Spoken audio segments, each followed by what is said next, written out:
আসসালামু আলাইকুম। আরও একবার নতুন করে আমার ভিডিওতে সকলকে স্বাগত জানাচ্ছি।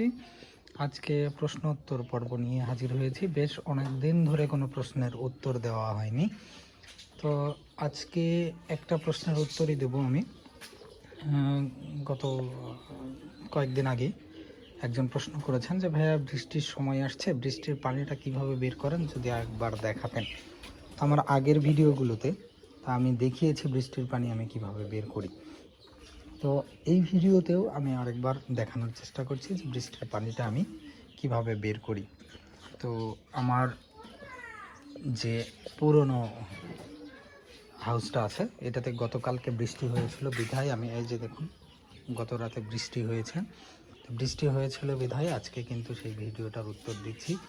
আমার বৃষ্টির সময়টাতে বিদ্যুৎ ছিল না, খুব অন্ধকার ছিল, রাতে বৃষ্টি হয়েছে বিধায় আমি দেখাতে পারিনি।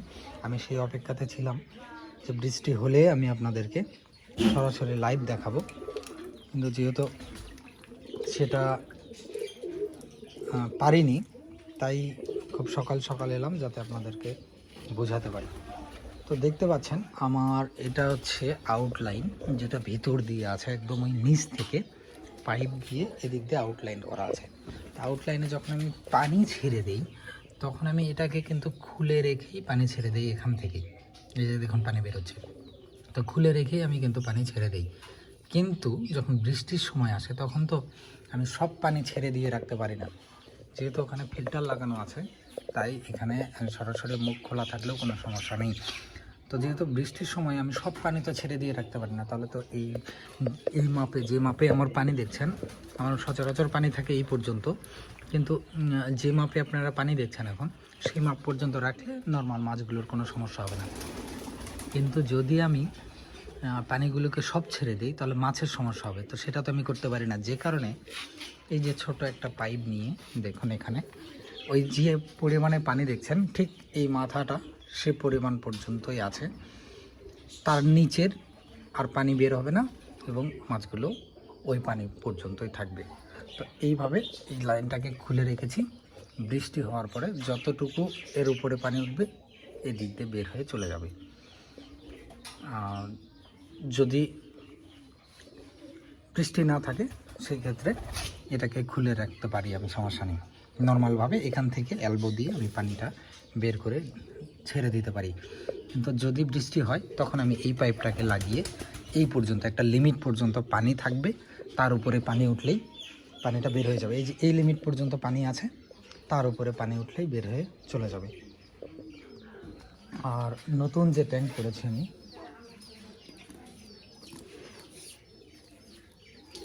এটাতে একটু পানি দেওয়া দরকার। নতুন যে ট্যাঙ্কটা করেছি আমি, এটাতে একটু পানি দেবো, এই পানিটা যাক, পানিটা ফুল হওয়া দরকার। এটাকে লক করে দিলাম, এখন আর কোনো সমস্যা নেই, পানি এখন ভর্তি করে দিতে পারবো। এখন এই পর্যন্ত, ঠিক এই দাগ পর্যন্ত পানি আসবে, তারপরে আমি পানিটাকে বন্ধ করব। আশা করি বুঝতে পেরেছেন। যদি না বুঝতে পারেন তাহলে অবশ্যই আমাকে কমেন্টে জানাবেন, আমি আবার বুঝিয়ে দেওয়ার চেষ্টা করব। এবং এই নিয়ে আমার সম্পূর্ণ একটা ভিডিও আছে, চাইলে সেই ভিডিওটা দেখে আসতে পারেন। এবং এই যে যেটা নতুন যে ট্যাঙ্কটা, এই ট্যাঙ্কটাতে আমি এবার আউটলাইন শুধুমাত্র একটা বোতল দিয়ে করেছি, কোনো কিছু ছাড়া। এখানে যদি আমি বোতলের মুখটাকে খুলে দিই, তাহলেই পানিটা বের হয়ে চলে যাবে, সম্পূর্ণ বের হয়ে চলে যাবে। কিন্তু এটাতে আমি এই ধরনের কোনো কিছু করিনি যে এই পর্যন্ত পানি থাকবে, এই পর্যন্ত পানি থাকবে।